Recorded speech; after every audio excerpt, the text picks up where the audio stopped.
Greetings and peace. I would like to start this with Bismillah ar-Rahman ar-Rahim, in the name of Allah, the Beneficent, the Most Merciful. And Assalamu alaikum wa rahmatullahi wa barakatuhu. Peace be with you and yours.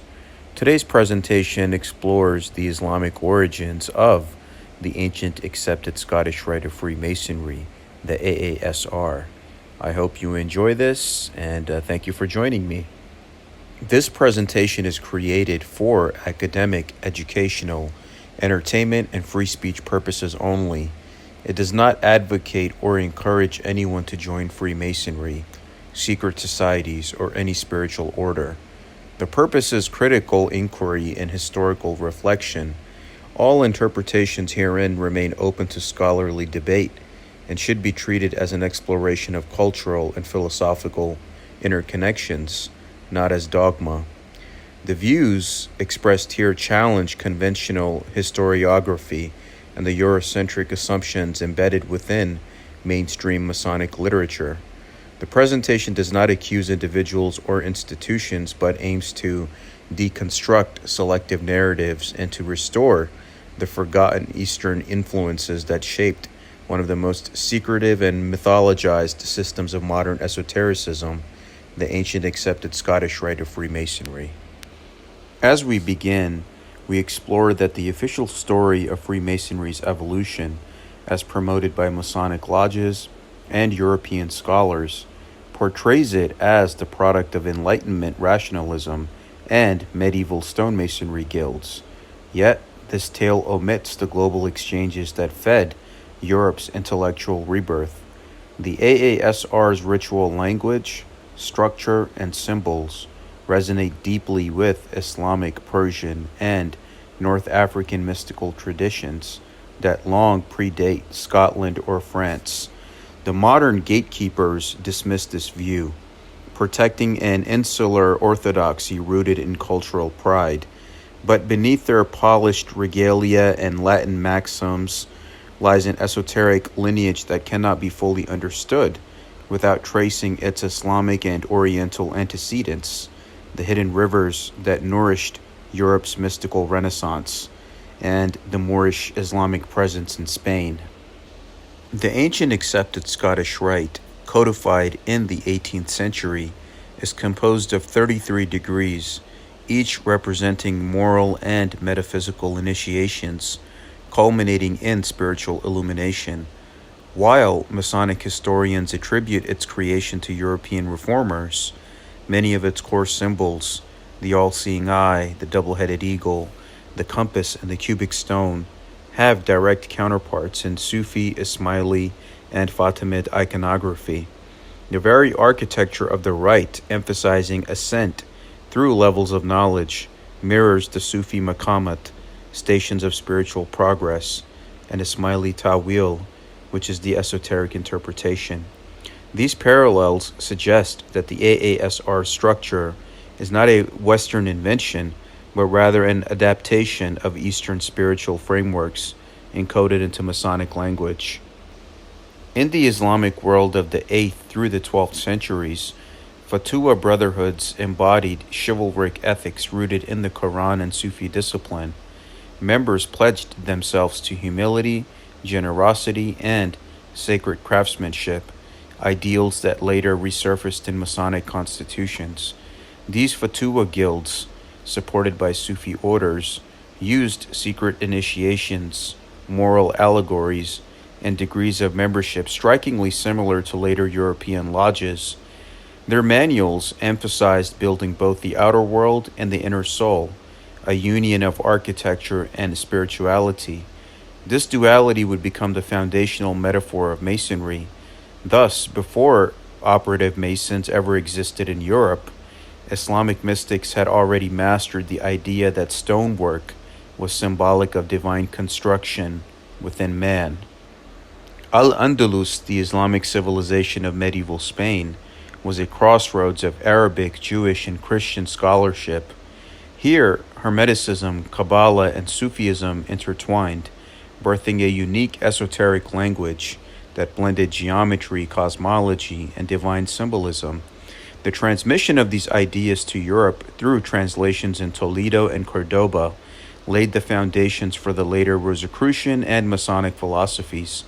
The geometric precision of Moorish architecture, the allegorical poetry of Ibn Arabi, and the spiritual humanism of Averroes all shaped the intellectual climate that produced Renaissance humanism, the very soil from which Freemasonry later grew.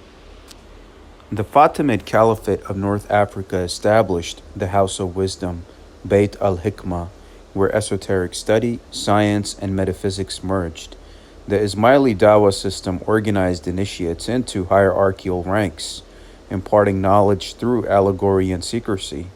These lodges were not unlike the Masonic temples of later centuries. Their emphasis on secrecy, moral discipline, and the sacred geometry of divine manifestation formed the blueprint for future initiatory orders. Through Mediterranean trade and crusader contact, these ideas were absorbed, translated, and reinterpreted in European mystical circles. During the Crusades, Western knights encountered Sufi masters, Ismaili teachers, and Eastern architects whose symbolic traditions profoundly impressed them. The Templars, who built fortresses and churches across the Levant, likely absorbed esoteric doctrines of light, geometry, and initiation from their Muslim counterparts.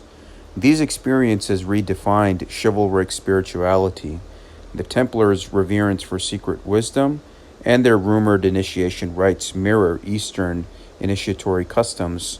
Thus, when Masonic legends later claimed descent from the Templars, they may have unconsciously acknowledged their debt to Islamic mysticism, and even in the degrees such as the Knights of St. Andrews and other degrees of the AASR, you see that Sufi lineage.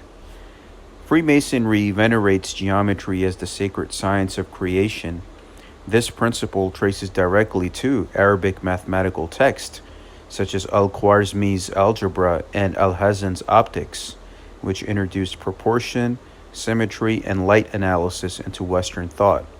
When Gothic cathedrals arose, their masons worked from geometric principles found in Islamic architectural manuals. The rose window, the pointed arch, and the domed vault, all hallmarks of Gothic style, are artistic children of Islamic geometry and sacred proportion. In both Sufi and Masonic teaching, light symbolizes divine truth and inner awakening. Sufi masters like Al-Ghazali and Suhrawardi wrote of the Nur al-Anwar, the light of lights, as the source of all consciousness, as Allah, the Creator, is described as the light of the heavens and the earth. This mirrors the Masonic initiate's journey from darkness to light, representing moral and intellectual illumination. The Masonic call to receive the light is therefore an echo of Islamic illuminationist philosophy, right? The Ishraqi schools, transmitted through centuries of mystical discourse and eventually absorbed into Western esoteric vocabulary. Many Masonic symbols acquire new meaning when viewed through Arabic linguistic roots. The letter G, often said to represent geometry or God, parallels the Arabic Jim, whose mystical interpretations connect to hidden knowledge and divine measure. Similarly, the cube, circle, and pillars appear in both the Quranic cosmology and Masonic temple allegories. These shared archetypes reveal a continuity of symbolic language that transcends geography, linking Solomon's temple to Mecca's Kaaba as expressions of divine proportion. And I cover this extensively in my Islam, Sufism, and Freemasonry playlist. So if you're watching this on YouTube, please check that out. Persian philosophers like Avicenna, Ibn Sina, Rumi, and Suhrawardi introduced metaphysical systems centered on unity, love, and illumination. These ideas later permeated European Hermeticism and Neoplatonism. When early Freemasons quoted ancient wisdom, they were often unknowingly citing concepts born in the Islamic Golden Age. Yet, Masonic historians routinely ignore this heritage, celebrating instead a sanitized age of reason mythology, as through rationalism emerged ex nihilo in Europe rather than through centuries of translation and collaboration with the Islamic world. Modern Masonic scholars often carry an aura of infallibility, dismissing non-European scholarship as revisionist. Their smugness stems not from knowledge, but from control. They police the boundaries of interpretation to maintain an illusion of Masonic purity and European authorship.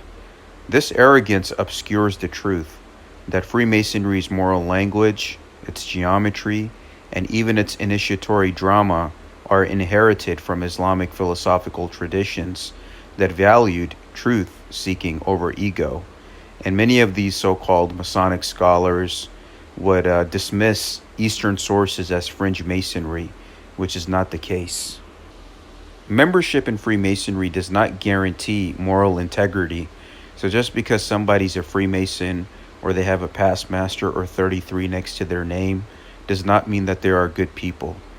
Many self-proclaimed Masonic scholars weaponize secrecy to inflate their own authority.